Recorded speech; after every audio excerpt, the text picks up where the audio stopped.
नमो सिद्धाणं नमो आयर्याणं नमो गुवज्झायाणं नमो लोये सौवसाहुणं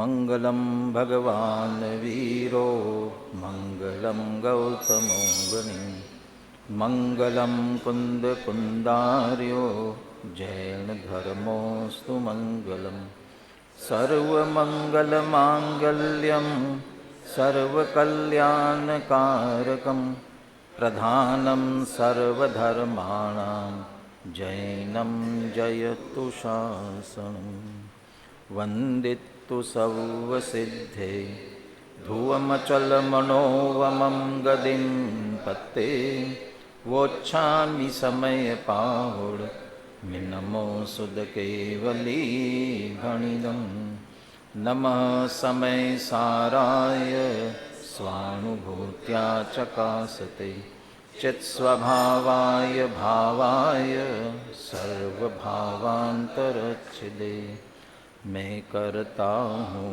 कर्म का कर्म है मेरा कर्म ऐसी मिथ्या मान्यता है मिथ्यात्वधर निज आत्म तल्लीनता सुखमय आत्म धर्म श्री जिन जिन वर देव ने यह समझाया।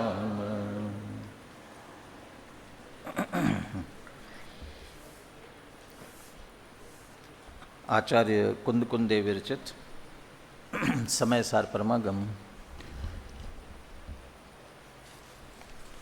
76 से 79 तक की गाथाओं की अपनी चर्चा चल रही है।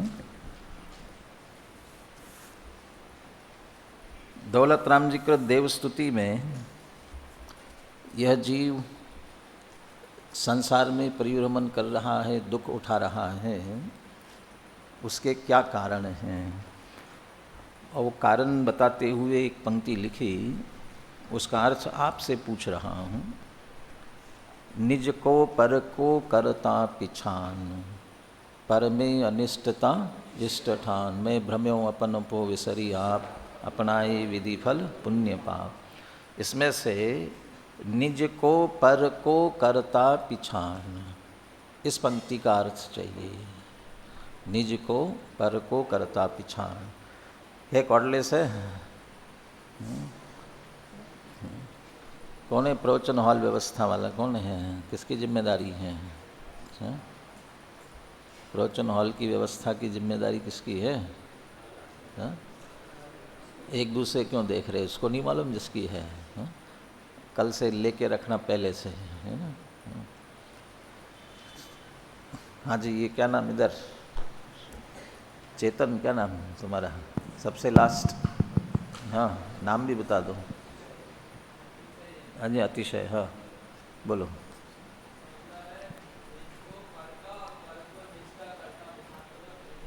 एक दूसरे का कर्ता मानता है। हाँ। और अपने कर्ता कर्म अधिकार के, तो मैं करता हूँ कर्म का और कर्म है मेरा, कर्म इसका अर्थ होना चाहिए। इसमें तो एक ही बात आई है, मैं करता हूँ कर्म का, कर्म है मेरा कर्म, इसमें एक ही बात आई है, एक तरफ वाली कर्ता कर्म की बात आई है। और उस पंक्ति में दोनों तरफ की कर्ता कर्म की बात है। बैठिए, सही पकड़ा। निज को पर को करता पिछाड़, वहाँ थोड़ा सा ऐसा लगता भी है कि ये तो थोड़ा व्याकरण की दृष्टि से गलत है। ये तो लिखना निज को पर का करता पिछान, ये सही है, लेकिन करे ये बुद्धिपूर्वक इस तरह से शब्द का प्रयोग किया हुआ है कि निज को पर को करता पिछान, माने निज को भी करता माना और पर को भी करता माना। जब निज को करता मानेंगे तो कर्म कौन बनेगा? ये पर बनेगा। अब पर को कर्ता मानेंगे तो, पर को कर्ता मानेंगे तो कर्म कौन बनेगा? निज बनेगा। माने निज और पर दोनों में परस्पर कर्ता कर्म मानना एक दूसरे का, ये अज्ञान, ये भूल, इसके कारण से संसार परिभ्रमण चल रहा है। यही चर्चा इस अधिकार में समझ लिए प्रारंभ से की गई कि कर्म बंधन हो रहा है और कर्म बंधन अनादिकाल से इसके चला आ रहा है। कर्तृकर्म जनित अज्ञान की प्रवृत्ति से कर्म बंध से पुनः कर्ता कर्म की प्रवृत्ति ऐसे अनादि परंपरा चली आ रही है। यहाँ इन जितनी 4 गाथाएं हैं ना, इन 4 गाथाओं में जीव पुद्गल का कर्ता नहीं है और पुद्गल जीव का कर्ता नहीं है। इसे एक वाक्य में कहे, जीव और पुद्गल में परस्पर कर्ता कर्म संबंध नहीं है। परस्पर कहने में अपने आप दोनों बातें आ गई, जिसमें से अपन ने 3 गाथाएं और उनकी टीकाएं भी देख ली थी, जिसमें जीव पुद्गल का कर्ता नहीं है, किसी भी स्थिति में नहीं है। और किसी भी स्थिति के लिए 3 स्थितियां खड़ी की। जीव का कार्य है जानने का, तो जाने दो, किसी को भी जाने, तो किसी को भी जाने तो भी, चाहे अनेक प्रकार की पुद्गल कर्मों को जाने, स्वयं के परिणामों को जाने, चाहे पुद्गल कर्म के फल को जाने, तो भी पर द्रव्य में वह कर्ता नहीं बनेगा। पर द्रव्य के कार्य कितने प्रकार के, पर द्रव्य के कार्य या कार्य कर्म कितने प्रकार के? 3 प्रकार के। कौन कौन से? प्राप्य, विकार्य और निर्वर्त्य। तो उनका निषेध करने के लिए न तो प्राप्य कर्म का कर्ता होता है, न विकार्य कर्म का कर्ता है, न निर्वर्त्य कर्म का कर्ता होता है। इसके लिए क्या शब्द प्रयोग किए? ये उन रूप से उत्पन्न नहीं होता, उन रूप से परिणमित नहीं होता और उनको ग्रहण नहीं करता। माने जीव पुद्गल को पुद्गल के रूप से, पुद्गल के परिणाम के रूप से, जो भी पुद्गल के परिणाम होंगे, संख्या में कितने गिनाए उनको पुद्गल के परिणामों को? हाँ, जीव अजीव अधिकार में जो 29 लिए, उन्हीं की मुख्यता लेते हुए 29 में सब आए ऐसा समझते हुए, जीव से जिनका संबंध होता है ऐसे परिणाम, क्योंकि जीव से जिनका संबंध है उसी के कर्तापने की मान्यता हो सकती है, और जिनसे संबंध नहीं है मैं उनका करता हूँ ऐसी मान्यता की भी संभावना नहीं होती है। इसलिए 29 भावों की मुख्यता लेते हुए वे पुद्गल के परिणाम, पुद्गल द्रव्य परिणाम निपन्ना, पुद्गल के द्रव्य के परिणाम से उत्पन्न हुए वे सभी हैं। उन रूप से जीव उत्पन्न नहीं होता, उन रूप से परिणमित नहीं होता, उन्हें ग्रहण नहीं करता। और इसलिए अच्छा क्यों नहीं करता? उत्पन्न होना, परिणमन करना, ग्रहण करना क्यों नहीं कर सकता? क्योंकि व्याप्य व्यापक संबंध नहीं है उनमें। अंतर्व्यापक होकर, और अंतर्व्यापक होने में कहाँ कहाँ व्यापना पड़ेगा? आदि मध्य अंत में व्याप्त नहीं होता है। ये व्यापक नहीं बनता है तो उसके व्याप्य नहीं बनते हैं, और व्याप्य व्यापक संबंध नहीं है इसलिए उनका कर्ताकर्म संबंध भी घटित नहीं होता। अब इसी क्रम में 79 गाथा, पेज नंबर 154, इसकी उत्थानिका अलग से हैं। इसको पढ़ता हूँ, फिर गाथा पढ़ते हैं, फिर इसकी टीका पढ़ेंगे।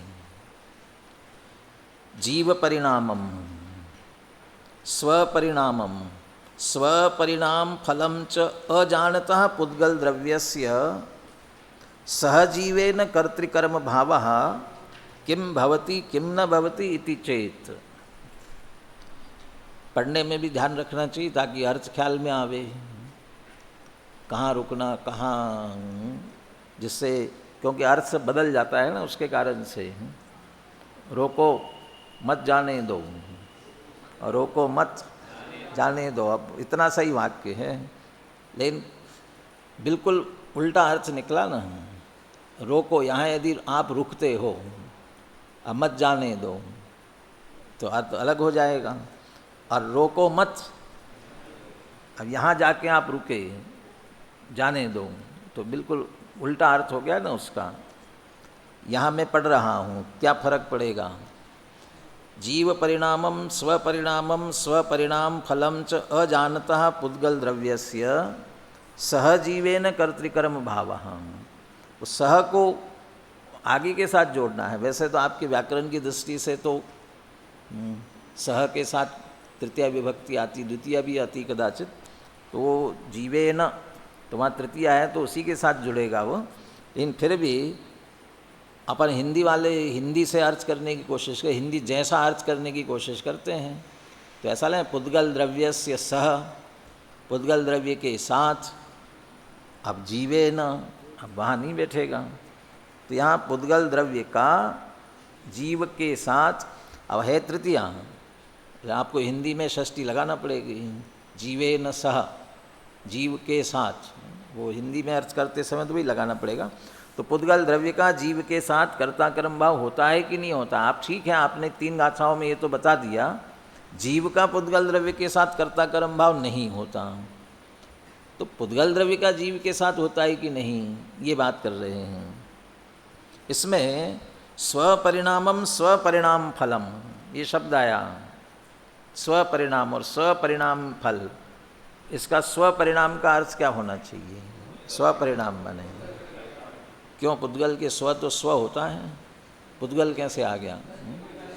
क्योंकि बात अभी पुद्गल की चल रही है, और पुद्गल के लिए पर कौन होगा?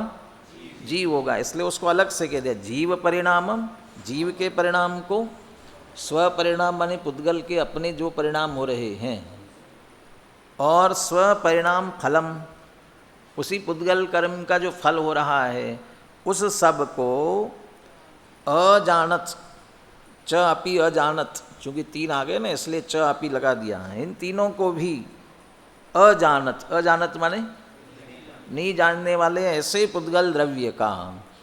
क्यों नहीं जानता पुद्गल द्रव्य? क्यों नहीं जानता? उसका स्वभाव ही नहीं है, उसका स्वरूप ही नहीं है जानने का, कैसे जानेगा? तो नहीं जानने वाला ऐसा पुद्गल द्रव्य। तो इसमें तो अपन ये तर्क लेते हैं कि भाई ठीक है, जीव तो जानकार हैं, 2 भाइयों में लड़ाई हो जाए तो हमेशा बड़े भाई को ही सुनना पड़ता है, गलती हो चाहे नहीं हो तो भी बड़े भाई को डांट पड़ती है कि नहीं गलती उसकी थी, तो कोई बात नहीं, वो तो ना समझ है, वो कुछ जानता नहीं है, और तुम तो जानते हो ना, वो नहीं जानता है इसलिए कुछ भी कर सकता है, माने गलती कर सकता है। ऐसे ही पुद्गल द्रव्य नहीं जानता, जीव द्रव्य तो जानता है, ठीक है भाई वो नहीं होगा करता, नहीं बनेगा, लेकिन पुद्गल द्रव्य नहीं जानता है तो वो तो करता बन सकता है। यदि अजानत अपि, नहीं जानने वाला भी ऐसा पुद्गल द्रव्य, वह उस पुद्गल द्रव्य का जीव के साथ कर्ता कर्म भाव किम भवति किम न भवति, होता कि नहीं होता है, इति चेति प्रश्न करे। क्या निष्कर्ष निकालना है? ये तो प्रश्न पूछा जा रहा है, तो दोनों विकल्प हो सकते हैं ना, ये हो भी सकता है और नहीं भी हो सकता है। तो हो सकता है ऐसा निष्कर्ष निकालना चाहिए कि नहीं निकालना चाहिए? अच्छा, निकालेंगे तो क्या दिक्कत होगी? निकालेंगे तो 2 दिक्कत होगी, एक वस्तु स्वरूप के विरुद्ध होगा और आगम के विरुद्ध होगा, दोनों के विरुद्ध बात आएगी। इसलिए दोनों में पुद्गल द्रव्य का जीव के साथ कर्ता कर्म भाव नहीं होता है, ये बात ही सिद्ध करेंगे। अब बोलिए 79 गाथा पद्यानुवाद के साथ में।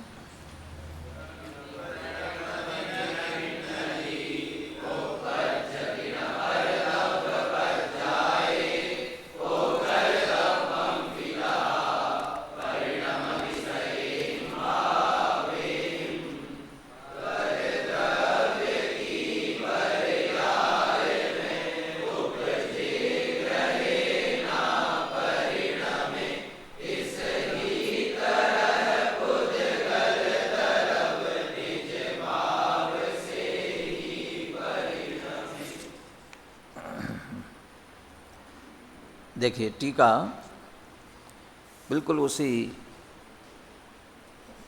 क्रम से, उसी तर्क युक्ति के साथ में, बस विषय बदल जाएगा।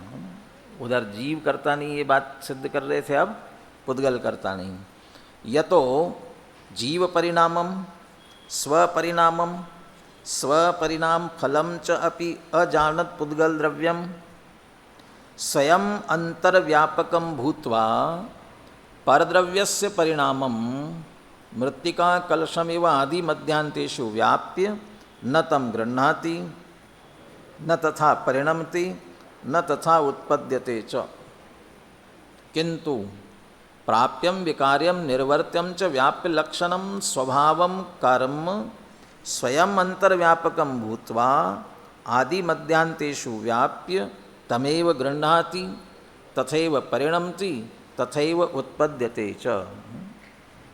पुद्गल द्रव्यम, पुद्गल द्रव्य की बात चल रही है। और पुद्गल द्रव्य की जीव की बात करते समय तो 3 गाथाएं अलग अलग बना दी। पुद्गल के परिणामों को जानने वाला, अपने भावों को जानने वाला और पुद्गल परिणाम के फल को जानने वाला, या तीनों को एक साथ ले लिया नहीं जानने के रूप में। न तो जीव के परिणाम को जानता है, न अपने परिणाम को, न अपने परिणाम के फल को नहीं जानने वाला ऐसा पुद्गल द्रव्य स्वयं अंतर्व्यापक होकर के परद्रव्य के परिणाम में। अब यहाँ परद्रव्य कौन होगा उसके लिए? जो मुख्यतः जीव के निषेध की बात, जीव के कर्तृत्व के कर्मपने की निषेध की बात चल रही है, इसलिए मुख्यतः जीव। और मुख्यतः कहाँ? और वैसे कौन कौन आ सकते हैं? धर्म धर्म आकाश काल, और स्वयं पुद्गल छोड़ करके अन्य पुद्गल भी, वह भी उसके लिए परद्रव्य हैं।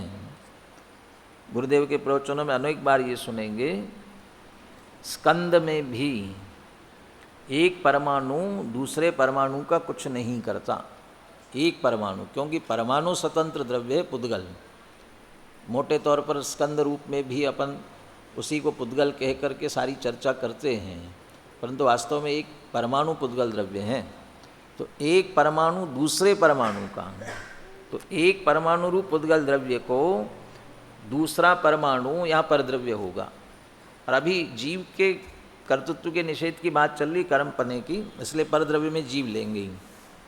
तो वह जीव के परिणामों में मिट्टी और कलश की तरह, जैसे मिट्टी कलश में आदि मध्यांत में व्याप्त होती है, वैसा व्याप्त होकर के न तम गृह्णाति न तथा परिणमति न तथा उत्पद्यते च। न तो उस रूप से, न तो उसे ग्रहण करती है, न उस रूप से परिणमित होती है, न उस रूप से उत्पन्न होती है। किंतु जीव के परिणाम के रूप में तो नहीं, परंतु प्राप्यम विकार्यम निर्वर्त्यम च व्याप्य लक्षणम स्वभावम कर्म। अब यहाँ स्वभावम कर्म, स्वभाव का अर्थ क्या लेंगे? स्वभावम कर्म किसको लेंगे? पुद्गल द्रव्य की बात चल रही है।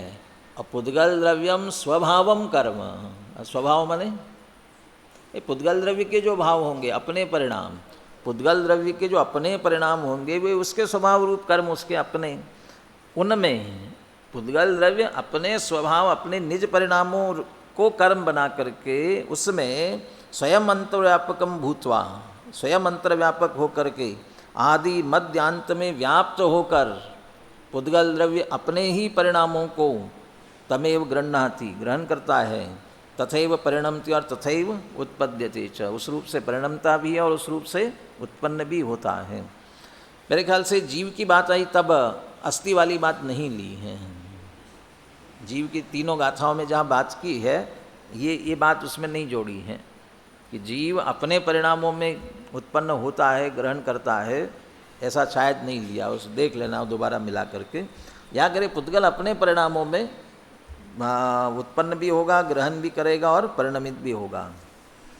तथा हाँ, इसलिए जीव के नहीं करता, अपने करता है, इसलिए प्राप्यम विकार्यम निर्वर्त्यम च व्याप्य लक्षणम परद्रव्य परिणामम कर्म अकुर्वाणस्य जीव परिणामम स्वपरिणाम फलम च अजानता पुद्गल द्रव्यस्य जीवेन सह न कर्तृकर्म भावः।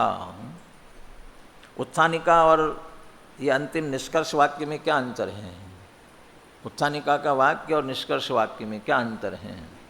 सिर्फ एक शब्द बदल दिया है। वहाँ तो पूछा था कर्तृकर्म भाव किम भवति किम न भवति, और यहाँ क्या कह दिया?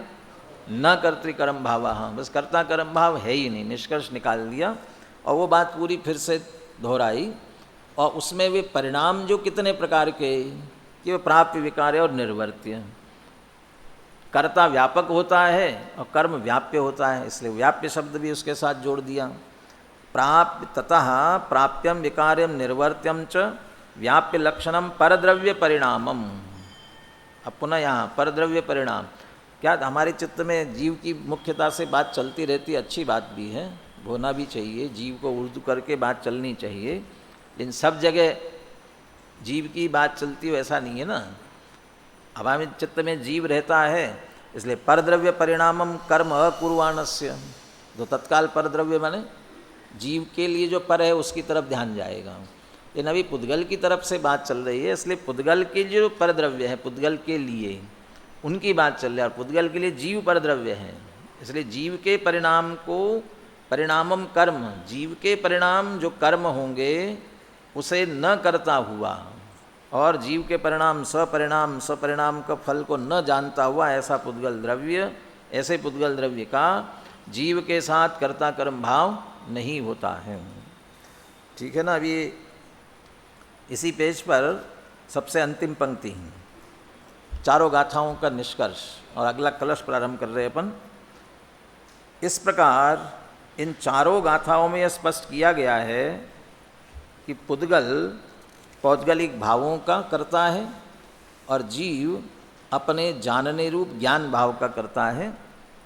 तात्पर्य यह है कि प्रत्येक द्रव्य अपने अपने परिणमन का ही कर्ता, भोक्ता और स्वामी है। कर्ता, भोक्ता और स्वामी है। तो अकेले कर्ता की बात चल रही है, भोक्ता और स्वामी वाली बात कहाँ से आ गई है? और निष्कर्ष कह रहे, चार गाथाओं का निष्कर्ष है।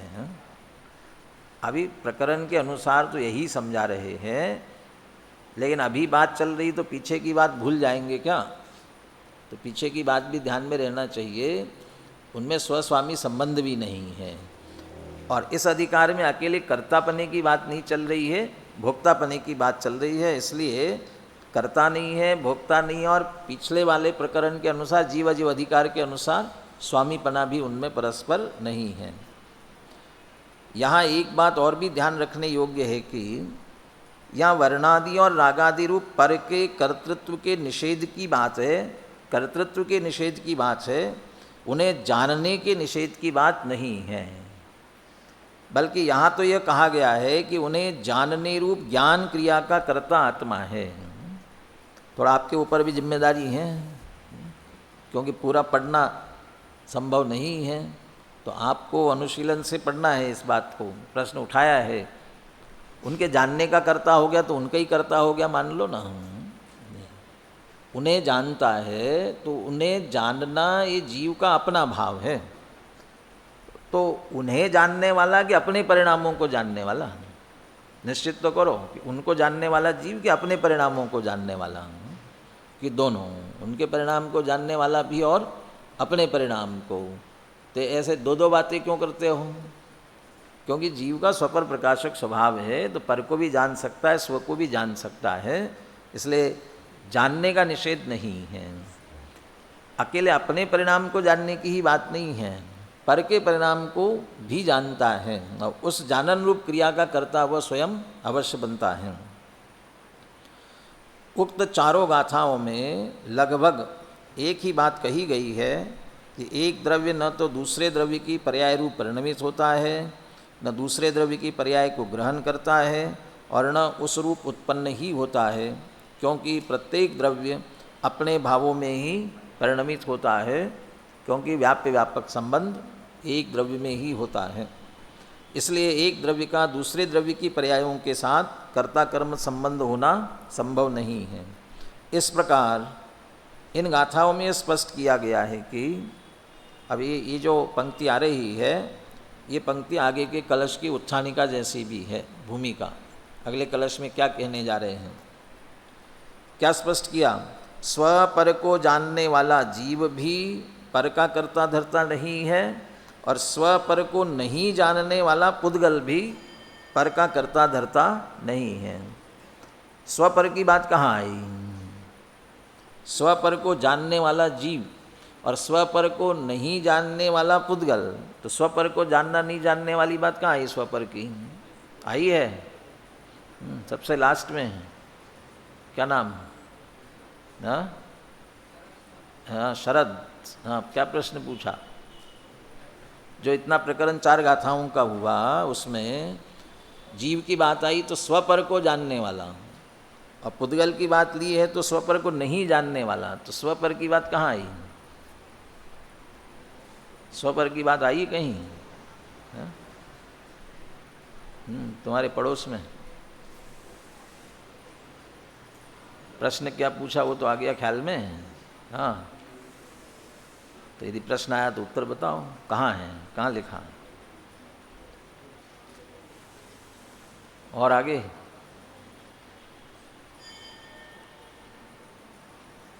कोई कठिन प्रश्न थोड़ी है भाई। हाँ? आगे और आप तो ये ढूंढ रहे हो कि स्व कहाँ लिखा, पर कहाँ लिखा। यही लिखा होता तो पूछता थोड़ी मैं। हाँ? और स्व को जानने वाला किन शब्दों से कह दिया, पर को जानने वाला किन शब्दों से कहा, और जब पुद्गल की बात आई तो नहीं जानने वाली बात की तो वो कहाँ से आई? आगे नहीं है तो मना करो, टाइम वेस्ट मत करो। हाँ हाँ,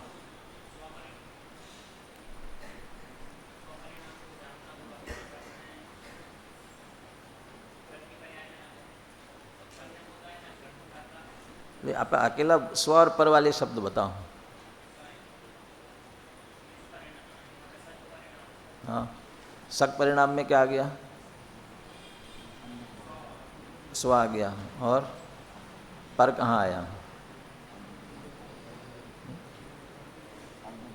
बाकी दोनों गाथाओं में पर की बात है। हाँ? पहले सग परिणामम क्या शब्द है?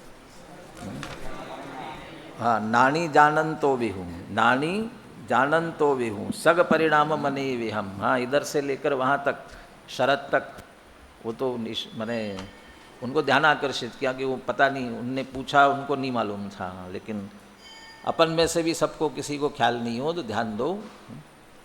जहाँ सग परिणामम लिखा है, जानन तो सग परिणामम तो स्व हो गया, और बाकी पोगल कम मने भी हम, और पोगल कम फलम अनंतम, ये क्या हो गया? ये पर आ गया, उसके लिए जीव के लिए पर हो गया। तो स्व पर को जानन तो जानता हुआ, स्वपर की बात आ गई।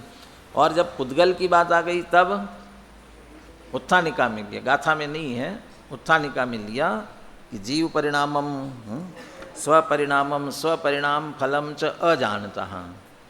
तो वहाँ जीव परिणाम उसके लिए पर हैं, और स्वपरिणाम स्वपरिणाम फल ये स्व है। तो स्व को और जीव के परिणाम माने पर को नहीं जानता है, तो सपर को नहीं जानने वाला। इतनी सी बात है। रात भर रामायण पढ़ी या दिन भर पढ़ी, या फिर पूछा राम की सीता कौन थी, तो मालूम नहीं, तो ऐसा नहीं होना चाहिए ना, ध्यान रखना चाहिए बराबर। चलिए, ये इसी बात को अब अगले कलश में कहने जा रहे हैं। इसी प्रकार का भाव आगामी कलश में भी व्यक्त किया गया है। ये 50वां कलश स्रग्दरा छंद है। एक पंक्ति पूरी दोहराएंगे, माने बीच में से 2 बार रुकना पड़ेगा बीच में, लेकिन आप शुरू मत करना। एक पंक्ति पूरी होगी, उसके बाद दोहराना। ज्ञानी जानन्नपि मिमां स्वपर परिणतिं पुद्गलश्चाप्य जानन्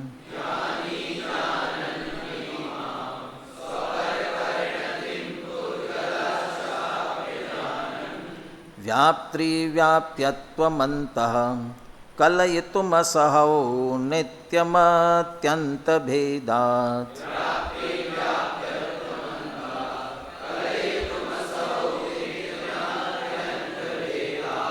अज्ञानात् कर्तृकर्म भ्रममतिरनयोर्भाति तावन्न यावत्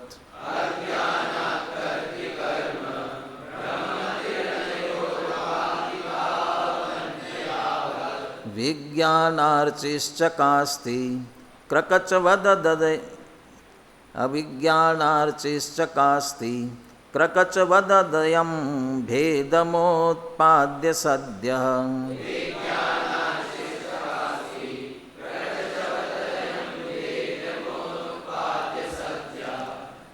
संधि विच्छेद देख लो पहले, ताकि शब्द ख्याल में आए, अर्थ भी फिर ख्याल में आ जाएगा बहुत सा, और बोलने में भी सुविधा हो जाएगी। ज्ञानी जानन अपि इमाम, जानन अपि इमाम, 3 शब्द आ गए इसमें, जानन अपि और इमाम। स्वपर परिणतिम और पुद्गलः च अपि अजानन, 4 शब्द आ गए, पुद्गलः च अपि अजानन, तो पुद्गलश्चाप्य अजानन। व्याप्ति व्याप्यत्वम अंतः कलयितुम असहौ, कलयितुम असहौ नित्यम अत्यंत भेदात्। अज्ञानात् कर्तृक्रम भ्रममति ही, कर्तृकर्म भ्रममति एक शब्द है, सामासिक शब्द बनेगा। कर्तृकर्म भ्रममति ही अनयोहो भाति, अनयोहो कर्तृकर्म भ्रममति ही भाति।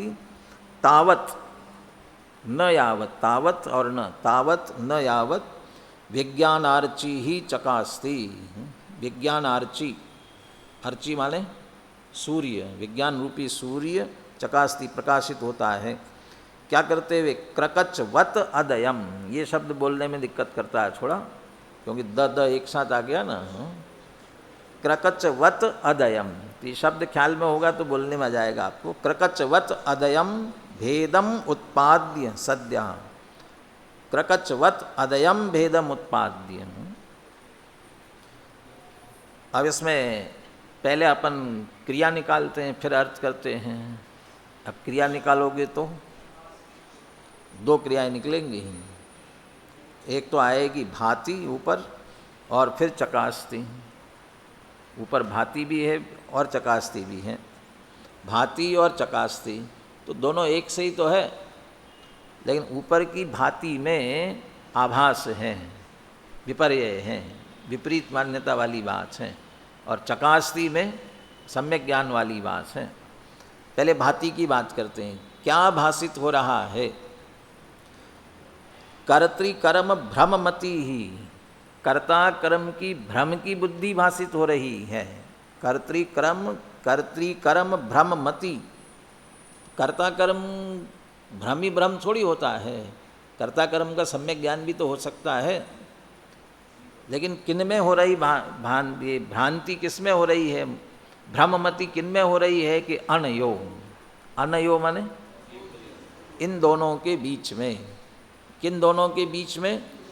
वह अभी ऊपर आ रही है चर्चा। उन दोनों को ऊपर स्पष्ट किया, वे दोनों कौन है, कैसे हैं, ऊपर बात की। तो अनयो हो, इन दोनों में कर्तृकर्म भ्रममति भाति, कर्ता कर्म संबंधी भ्रम की बुद्धि भाषित होती है। किस कारण से? अज्ञानात्, अज्ञान के कारण से। अज्ञान के कारण से इन दोनों में कर्ता कर्म की भ्रम बुद्धि भाषित हो रही है। लेकिन ऐसी भ्रम बुद्धि कब तक चलेगी? तावत, बस तभी तक होगी। कि कब तक? यावत विज्ञानार्ची ही न चकास्ती, जब तक विज्ञान सम्यक ज्ञान रूपी सूर्य उदित नहीं होता है। अरे मिथ्या बुद्धि जाकर के सम्यक ज्ञान प्रकट नहीं होता है भी तभी तक। उसके बाद वो क्यों नहीं होगी मिथ्या बुद्धि? क्योंकि वो जो विज्ञान आर्ची प्रकट होगा ना, सम्यक ज्ञान रूपी सूर्य उदित होगा, प्रकाशित होगा, वो क्या करेगा? क्रकचवद अदयम भेदम उत्पाद्य सद्य, सद्य तत्काल उसी समय भेद उत्पन्न करते हुए प्रकट होगा।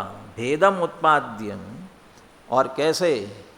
क्रकचवत अदयम, क्रकच माने करोंत, किसी लकड़ी पर करोंत चलाना शुरू कर देवे तो क्या होता जाएगा? 2 टुकड़े होते हुए चलना, 2 टुकड़े होने शुरू हो जाएगा ना। वो करो थोड़ा सा वो करेगा कि लकड़ी को तकलीफ़ होगी, थोड़ी दया करेगा कि नहीं चले, बेचारे को तकलीफ़ हो रही होगी, ऐसा करेगा। आप चलाते जाओगे बिना दया किए हुए, निर्दयता से, अदयम, जैसे करोत बिना दया किए हुए वो 2 टुकड़े कर देती है, ऐसे ही सम्यक ज्ञान प्रकट होगा। तो सम्यक ज्ञान तो 2 में जो जान लेगा ना अच्छी तरह से, ये क्या पदार्थ है, ये क्या पदार्थ है, दोनों को जानेगा, तो फिर ये दया नहीं करेगा कि थोड़ा सा हिस्सा इसको इसका दे दो, इसको इसका दे दो, तो ऐसा नहीं करेगा, बिल्कुल बराबर भेद करेगा। भेद करने पर, चूंकि जीव और पुद्गल की बात चल रही, तो जीव क्या है पुद्गल क्या है ये जानेगा, और जीव क्या है पुद्गल क्या है अच्छी तरह से जानेगा। जीव अपने परिणामों का करता है, पुद्गल अपने परिणामों का करता है। एक दूसरे के कर्ता कैसे हो सकते हैं? तो एक दूसरे में कर्ता कर्म का जो भ्रम चल रहा था, अब भ्रम नहीं होगा। किसके क्या परिणाम है, वह परिणाम उसके साथ व्याप्य है, वही उसके आदि मध्यांत में व्याप्त होता है, इसलिए वही उसका करता है। वो पुद्गल के परिणाम में व्याप्ता नहीं है आदि मध्यांत में, इसलिए उसका कर्ता नहीं हो सकता।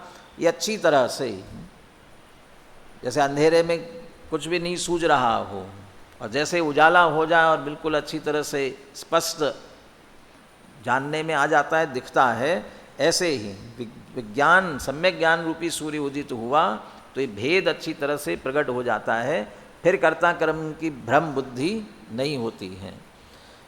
वह ज्ञान से अनयोहो भांति, इन दोनों के बीच में, किन दोनों के बीच में? वो पहली पंक्ति में, ज्ञानी जानन अपि इमाम स्वपर परिणतिम पुद्गलः च अपि अजानन। ये जो ज्ञानी माने जीव और पुद्गल, ज्ञानी जीव कैसा है? इमाम स्वपर परिणतिम जानन, इस स्वपर परिणति को जानता हुआ। कौन सी स्वपर परिणति? जो पिछली गाथाओं में कह दी, जीव के लिए स्वपरिणति सग परिणामम और पर परिणति पोगल कम्मम अनेय विहम और पोगल कम्म फलम अनंतम, ये उसके लिए स्वपर परिणति। तो ज्ञानी स्व और पर की परिणति को जानता हुआ, तो जानता हुआ ऐसा जीव, और अजानन पुद्गल, नहीं जानने वाला पुद्गल। किसको नहीं जानने वाला? स्वपर परिणतिम। स्वपर परिणतिम ये मध्य दीपक है, ये दोनों तरफ लगेगा, ज्ञानी के लिए भी लगेगा और इधर पुद्गल के लिए भी। माने ज्ञानी अर्थात जीव, स्वपर परिणति को जानने वाला ऐसा जीव, और अजानन नहीं जानने वाला ऐसा पुद्गल। अनयोहो, इन दोनों के बीच जो भ्रम की बुद्धि चल रही है, अभी तो ये दोनों बता दिए, स्वरूप बता दिए, लेकिन अकेला स्वरूप ही नहीं बता रहे हैं, और एक सिद्धांत और एक तथ्य उसके साथ में बता रहे हैं। ये दो है ना, एक जानने वाला है चेतन है, और दूसरा नहीं जानने वाला जड़ है, ये दो है ना। अब ये दोनों भी व्याप्त्री व्याप्यत्वम अंतः कलयितुम असहौ, इन दोनों में परस्पर व्याप्य व्यापकपना, एक दूसरे में अंतः व्याप्य व्यापक, एक दूसरे में व्याप्त्री व्याप्यत्वम व्याप्य व्यापकपना असहौ, सहन नहीं करते हैं। पुद्गल जीव पुद्गल में व्यापे, पुद्गल सहन नहीं करेगा। अब पुद्गल जीव में व्यापे, जीव सहन नहीं करेगा, माने एक दूसरे में व्याप्य व्यापकपना नहीं होता। सीधा कह रहे हैं कि व्याप्य व्यापकपना दोनों में बिल्कुल नहीं है। व्याप्त्री व्याप्यत्वम अंतः कलयितुम असहौ, दोनों परस्पर व्याप्य व्यापक रूप होना असंभव है, अशक्य है। क्यों नहीं हो सकते हैं? जब एक दुनिया में रहते हैं, एक विश्व में रहते हैं, एक दूसरे में मेलन तावी निचम, एक दूसरे में घुस के ही रहते हैं हमेशा, क्यों नहीं हो सकते व्याप्य व्यापकपना? नित्यम अत्यंत भेदात, अत्यंत भेद है दोनों में, अत्यंत भेद, अत्यंता भाव की दीवाल है दोनों के बीच में। अब वो अत्यंता भाव की दीवाल कभी तो टूट जाएगी, दक्षिण कोरिया उत्तर कोरिया बीच में है तो कभी तो टूट जाएगी, हिंदुस्तान पाकिस्तान के बीच में कभी तो टूट जाएगी, एक हो जाएंगे। ऐसे जीव पुद्गल कोई बात नहीं, अभी अत्यंत भिन्न भिन्न है, लेकिन भविष्य में जाके एक हो जाए, नित्य भेद है दोनों में। वो अत्यंता भाव सदैव के लिए नित्य ही है, तो दोनों में नित्य भेद होने के कारण से परस्पर व्याप्य व्यापकपना नहीं होता है। तो व्याप्य व्यापकपना नहीं होता है तो कर्ता कर्मपना भी नहीं होता है। तो जब कर्ता कर्म नहीं होता है तो फिर भी कर्ता कर्मपना मानते हैं, तो क्यों मानते हैं? अज्ञानात्, अज्ञान के कारण से इन दोनों के बीच में अज्ञानात् कर्तृ कर्म भ्रममति ही अनयोः भाति। अनयोः, अब लगा लीजिए, वो जीव और ये पुद्गल, इन दोनों के बीच में कर्ता कर्म की भ्रम बुद्धि अज्ञानात्, अज्ञान के कारण से भाति, भाषित होती है। लेकिन ये तभी तक चलेगा, ये अज्ञान तभी तक चलेगा। ये कब तक? यावत विज्ञानार्चिस न चकास्ति, जब तक सम्यक ज्ञान रूपी सूर्य प्रकट नहीं होता। कैसे, क्या करके प्रकट नहीं होता?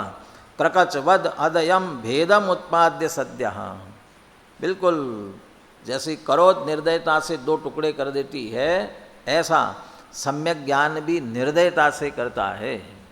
कोई बिल्कुल अन्यूनम अनतिरक्तम याथा तथ्यम विनाच विपरीतात निस्संदेहम भेद, उसको सम्यक ज्ञानम का ना, वो सम्यक ज्ञानम आहुर आगमिना, उसे सम्यक ज्ञान कहते हैं। और दूसरे निशंकित अंग में क्या लिया? इदमे ईदृशमेव तत्वम न अन्यत न चान्यथा इत्यकंपाय सांबोवत सन्मार्गे असंशय। वो सन्मार्ग, चूँकि मोक्ष मार्ग की चर्चा चली आ रही थी, इसलिए सन्मार्ग की बात की। यदि द्रव्यों की बात चल रही होती तो प्रत्येक द्रव्य के स्वरूप के संदर्भ में, 7 तत्वों की बात चल रही होती तो तत्वों के संदर्भ में, उन सब के संदर्भ में असंशया, बिल्कुल एक दूसरे से कोई संबंध नहीं। टोडरमल जी ने 7वें अधिकार में जीव अजीव तत्व की भूल की जब चर्चा की, उसमें एक वाक्य लिखा, बहुत पढ़ लेते हैं, ये जीव ऐसा है, पुद्गल ऐसा है, जीव के भेद प्रभेद पढ़ लेते हैं, पुद्गल के भेद प्रभेद पढ़ लेते हैं, और ऐसे पढ़ डालते हैं जैसे किसी दूसरे को दूसरे से भिन्न बता रहे हो, लेकिन स्वयं भाव भाषित नहीं करते हैं। उसके साथ ये शब्द लिखा, अपना अंश भी पर में नहीं मिलाना और पर का अंश भी अपने में नहीं मिलाना, बिल्कुल अंश भी नहीं मिलाना। इतना अच्छी तरह से स्व स्व है और पर है, जीव जीव है और पुद्गल पुद्गल है। फिर बिल्कुल दया नहीं करनी है, बेचारा पुद्गल नहीं जान पाता है, थोड़ा सा ज्ञान उसमें भी डाल लो, और जीव बेचारा कुछ कर नहीं पाएगा, थोड़ा सा पुद्गल का अंश ले लो, ये कुछ नहीं। जिसका जो स्वरूप है बहुत अच्छी तरह से, तो क्रकच वद अदयम भेदम उत्पाद्य, बिल्कुल करोत की तरह निर्दयता से भेद उत्पन्न करके, दोनों के भेद को जान करके, भेद उत्पन्न करना माने नया थोड़ी उत्पन्न करना है, उनमें भेद है स्वरूप से, उसे जानना है। और सम्यक ज्ञान उत्पन्न करेगा तो क्या उत्पन्न करेगा? जानेगा। तो जब वह विज्ञानार्ची सम्यक ज्ञान रूपी सूर्य दोनों के भेद को जानता हुआ तत्काल प्रकट नहीं होता है, और होता तो तत्काल ही है। सूर्य उदित हुआ तो प्रकाश आने में देर नहीं लगती है, तत्काल। तो सद्य तत्काल ही भेद उत्पन्न करके, वह भेद उत्पन्न करके चकास्ती न चकास्ती, प्रकाशित नहीं होता है, तब तक ये अज्ञान चलता रहता है। सम्यक ज्ञान होने पर मिथ्या ज्ञान अपने आप ही सहज चला जाता है। श्लोक पुनः बुलवाते हैं, फिर श्लोकार्थ पढ़ेंगे। कोई शब्द ख्याल में नहीं आए तो पूछना। ज्ञानी जानन्नपि मिमां स्वपर परिणतिं पुद्गलश्चाप्य जानन्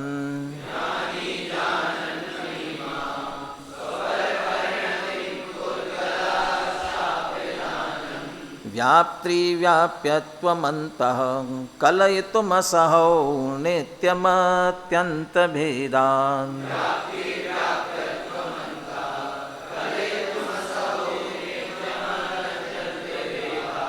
अज्ञानात् कर्तृकर्म भ्रममतिरनयोर्भाति तावन्न यावत्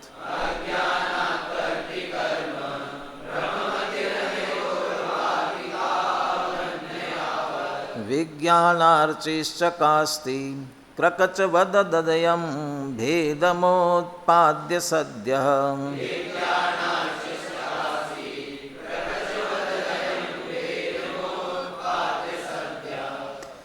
अर्थ देखिए, ज्ञानी तो अपनी और पर की परिणति को जानता हुआ प्रवर्तता है, तथा पुद्गल अपनी और पर की परिणति को न जानता हुआ प्रवर्तता है।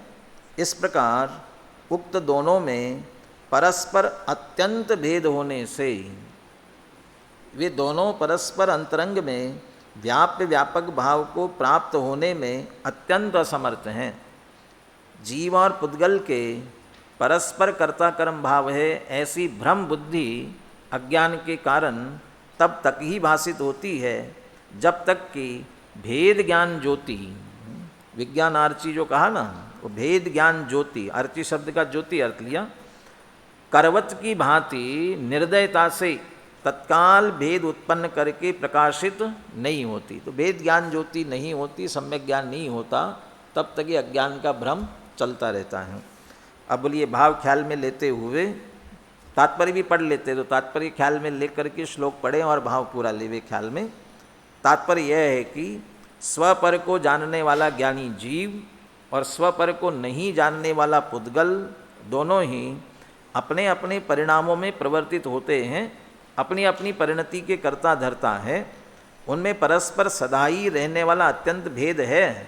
इस कारण उनमें व्याप्य व्यापक भाव का किसी भी रूप में बनना संभव नहीं है। अतः उनमें परस्पर कर्ता कर्म भाव भी नहीं बन सकता। तो भी अज्ञानी जीव अपने अज्ञान के कारण उनमें कर्ता कर्म भाव मानते हैं। उनका ये अज्ञान तब तक ही रह सकता है जब तक भेद ज्ञान ज्योति प्रकट नहीं होती, और भेद ज्ञान ज्योति प्रकट होने पर उक्त अज्ञान का एक समय भी रहना संभव नहीं है। मिथ्या दर्शन का अभाव और सम्यक दर्शन की प्राप्ति, पहला कौन सा कार्य होता है? सम्यक दर्शन पहले प्रकट होता है कि मिथ्या दर्शन पहले जाता है? क्या होता है? जब तक मिथ्या दर्शन है तब तक सम्यक दर्शन नहीं हो सकता। तो मिथ्या दर्शन गया और सम्यक दर्शन आया, दो पर्याय की एक पर्याय है, पर्याय दो की एक पर्याय। एक कहा मिथ्या दर्शन का अभाव, सम्यक दर्शन की उत्पत्ति, दो की एक पर्याय है। अरे उसी पर्याय को मिथ्या दर्शन के अभाव की तरफ से देखा गया है, उसी पर्याय को सम्यक दर्शन की उत्पत्ति के दो है ही नहीं, वो तो कहने में दो आते हैं। इसलिए तत्काल अज्ञान गया और सम्यक ज्ञान या सम्यक ज्ञान हुआ, तत्काल ही अज्ञान चला जाता है उसी समय। चलिए बोलिए अब श्लोक पद्यानुवाद भी।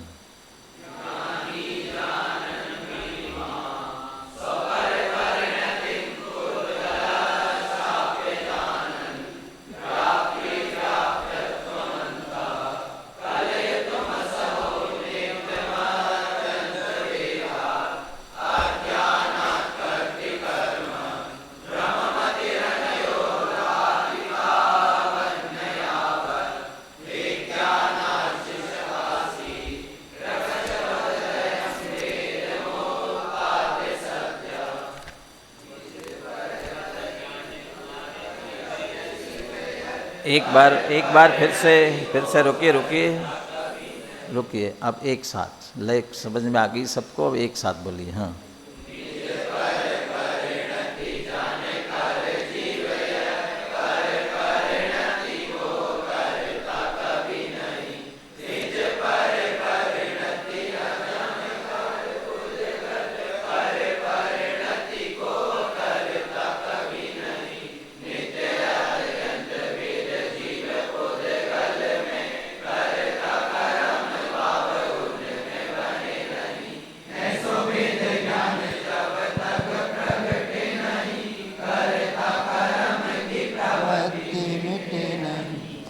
बस जब तक भेद ज्ञान प्रकट नहीं होता है तब तक कर्ता कर्म की उनमें प्रवृत्ति अज्ञान वाली नहीं मिटती है।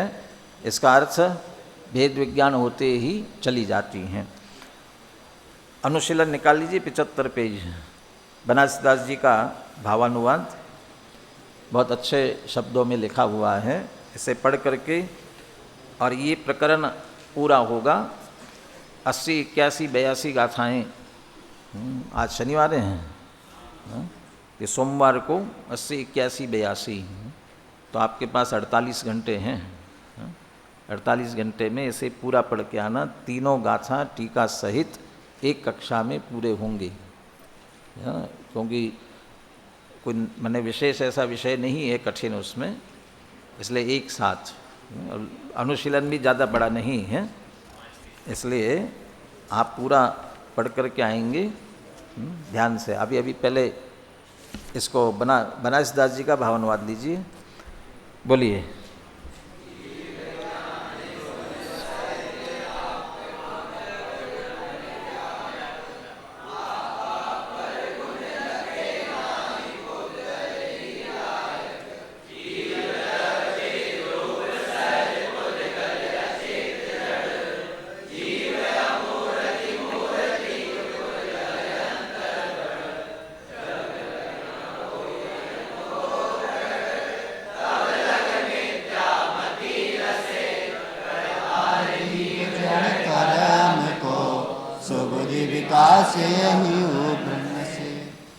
लय देरी से पकड़ में आती है, करंट धीरे धीरे पहुंचता है सबके पास।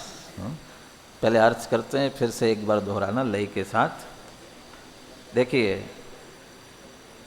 4 पंक्तियां हैं ना पहली, इन 4 पंक्तियों के अंतर सबसे अंत में लिखा अंतर बड़ा अंतर। किसमें बड़ा अंतर है? बहुत बड़ा अंतर। किसमें? जीव और पुद्गल में। क्या बड़ा अंतर है?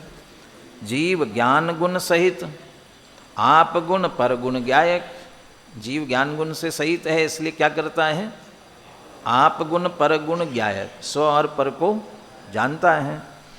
आपा पर गुण लखे ना ही पुग्गल ईल। आपा पर गुण लखे ना ही पुग्गल ई लायक। लेकिन पुद्गल इस लायक नहीं है। अब उसे अपन नालायक तो नहीं कह सकते हैं, लेकिन इस लायक तो नहीं है। वो किस लायक नहीं है? आपा पर गुण लखे, अपने और पर के गुणों को जाने, इस लायक वो नहीं है। क्यों नहीं है? क्योंकि उसमें ज्ञान गुण नहीं है। इतना ही अंतर है, और क्या है? इसी आधार से अंतर है। जीव द्रव चिद्रूप सहज। जीव द्रव्य कैसा है? चैतन्य रूप है। चैतन्य रूप माने ज्ञान दर्शन वाला है, जानने देखने वाले स्वरूप वाला है। किसने बनाया उसे ऐसा? किसने बनाया? सहज, उसका अपना स्वभाव है, सहज चिद्रूप। पुद्गल अचेत जड़, और पुद्गल कैसा है? अचेतन है, चैतन्य पने से रहित है, इसलिए जड़ है। इतना ही अंतर है, और कोई अंतर है? एक और अंतर है। जीव अमूर्ति, मूर्तिक पुद्गल। जीव अमूर्तिक है और पुद्गल मूर्तिक है। मूर्तिक अमूर्तिक को क्यों याद किया? क्योंकि अपन ने वो 3 गाथाओं का भाव पढ़ा था, 3 या 4 ही गाथाओं का समझ लो, जयचंद जी छाबड़ा का भावार्थ। जीव पुद्गल द्रव्य के रूप में उत्पन्न नहीं होता, परिणमन नहीं करता और उसे ग्रहण नहीं करता। तो क्यों नहीं करता? तीनों में अधिकतर यही तर्क दिया था कि जीव पुद्गल को ग्रहण क्यों नहीं करता? जीव अमूर्तिक है, तो मूर्तिक पुद्गल को कैसे ग्रहण करेगा? इसलिए मूर्तिक अमूर्तिक वाला अंतर भी इसमें लिया। 3 अंतर, वैसे 2 अंतर ही कह सकते हैं। एक मूर्तिक अमूर्तिक पने को लिया और चेतन अचेतन को लिया। चेतन अचेतन का विश्लेषण कर दिया कि वो चैतन्य है इसलिए स्वपर को जानता है जीव, और पुद्गल अचेतन जड़ है इसलिए स्वपर को नहीं जानता। और साथ में मूर्तिक और अमूर्तिक है। कहाँ बड़ा अंतर है? एक दूसरे के बिल्कुल विरुद्ध हो गए, और क्या अंतर चाहिए? इससे बड़ा और क्या अंतर चाहिए? इसलिए इन दोनों में बहुत बड़ा अंतर है। पुद्गल अंतर बड़। जब लगन होई अनुभव प्रगट, तब लग मिथ्या मति लसे। और जब तक अनुभव नहीं होता है, अनुभव का अर्थ मैं चैतन्य स्वरूप अमूर्तिक जीव द्रव्य ही हूँ, ऐसा जानकर पहचान कर उसकी ही लीनता रूप अनुभवन नहीं होता है, माने अपने आप को जीव रूप अनुभव नहीं करता है, तब लग मिथ्या मति लसे। तब तक मिथ्यात्व रहने वाला है, विपरीत मान्यता रहने वाली है। और उस मिथ्या मान्यता के कारण से क्या होगा? कर्तार जीव जड़ कर्म को, और इस कारण से जीव जड़ कर्म का करता है ऐसा मानता रहेगा। ये मिथ्यामति तब तक ही प्रकाशित होती है कि जब तक अनुभव चैतन्य को चैतन्य रूप अनुभवन नहीं होता। सुबुद्धि विकास यहु भ्रम नसे। और जैसे ही सुबुद्धि सम्यक ज्ञान इसका विकास हो जाता है, प्रकट होता है, यह भ्रम नसे माने नष्ट हो जाता है। कौन सा भ्रम नष्ट हो जाता है? कर्तार जीव जड़ कर्म को, जीव जड़ कर्म को कर्तार, जीव जड़ कर्म का करता है, ये जो भ्रम है वो सम्यक ज्ञान होने पर नष्ट हो जाता है। और सम्यक ज्ञान कब होगा? अनुभव प्रकट, जैसे ही अनुभव होगा वैसे सम्यक ज्ञान प्रकट होगा, और सम्यक ज्ञान होते ही ये अज्ञान चला जाएगा। बोलिए, अब ये छंद बोलिए।